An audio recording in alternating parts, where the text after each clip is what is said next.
The Knowledge School, Kite Campus Lahore, Lecture number 16, Class 5, Subject Science, Unit number 3, The Plant World. Short questions and answers. Question number 1. What conditions are necessary for seeds to germinate? Seeds को बढ़ने के लिए या germinate करने के लिए कौन कौन सी कंडीशंस की ज़रूरत होती है? Answer: the presence of the following things provide conditions that a seed need to germinate. Number 1, water, oxygen, light, heat.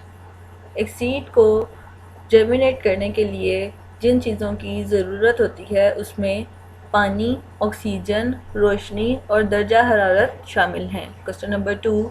Name 3 plants that grow from spores and 3 grow from seed. 3 ऐसे पौधों के नाम लिखें जो स्पोर से बनते हैं और 3 ऐसे पौधों के नाम लिखें जो सीड से बनते हैं. Answer: spores bearing plant.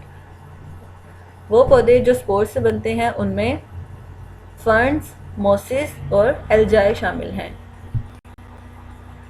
Seeds bearing plants. वो पौधे जो सीड से बनते हैं उनमें palm tree, mango and oranges, ये तमाम पौधे शामिल हैं. Question number 3. What conditions are necessary for spores to germinate. Spores को जर्मिनेट करने के लिए कौन सी कंडीशंस का होना ज़रूरी है? Answers: spores need to be damp and contain the right nutrients and the areas need to have the right amount of light. Spores को जर्मिनेट करने के लिए सॉइल का डैम्प होना ज़रूरी है, यानी कि सॉइल में नमी होनी चाहिए और वहाँ पर सही मिकदार में न्यूट्रिएंट्स मौजूद हों. इसके अलावा वो एरिया जहाँ पे स्पोर्स हैं वहाँ पर सही मिकदार मुनासिब जो है वो रोशनी वहाँ पर पहुँचती हो. Long questions. Question number 1. What is the difference between angiosperms and gymnosperms. Angiosperms और जिम्नोस्पर्म्स में क्या फ़र्क होता है? Answer: angiosperms and gymnosperms. Number 1. Angiosperms are fruity plants, gymnosperms are non fruity plants. Angiosperms फलदार पौधे होते हैं और जिम्नोस्पर्म्स गैर फलदार पौधे होते हैं. Number 2. Angiosperms are flowering plants, gymnosperms are non flowering plants. Angiosperms फूलदार पौधे होते हैं जबकि जिम्नोस्पर्म्स गैर फूलदार पौधे होते हैं. Number 3. Angiosperms scatter there seed with the help of insect, bird, wind and water. Angiosperms अपने बीज को पानी, इंसेक्ट और हवा की मदद से एक जगह से दूसरी जगह फैलाते हैं. Gymnosperms scatter their spores with the help of spore cases. Gymnosperms अपने स्पोर्स को स्पोर केसेस की मदद से फैलाते हैं. Number 4. Angiosperms include pine tree, palm tree, etc. Angiosperms में पाइन ट्री और पाम ट्री शामिल हैं. Gymnosperms include conifers, etc. Gymnosperms में कॉनिफर्स शामिल हैं. Question number 2. Explain the function of each part of a cell.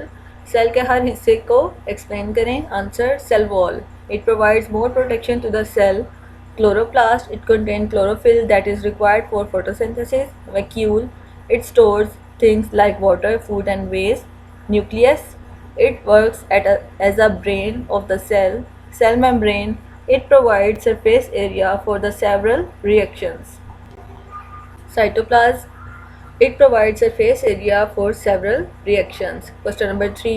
What is the difference between dicot and monocot? Dicot और monocot में क्या फ़र्क होता है? Monocots. Question number 1. Those seeds which have one cotyledon called monocots. वो seeds जिनके अंदर एक cotyledon होता है उनको monocots कहा जाता है. Those seeds which have two cotyledon called dicots. और वो seeds जिनके अंदर 2 cotyledons होते हैं उनको dicots कहा जाता है. Number 2. The maize seed is monocot. maize seed जो होता है वो monocot होता है. The bean seed is dicot और जो bean का seed होता है वो dicot होता है.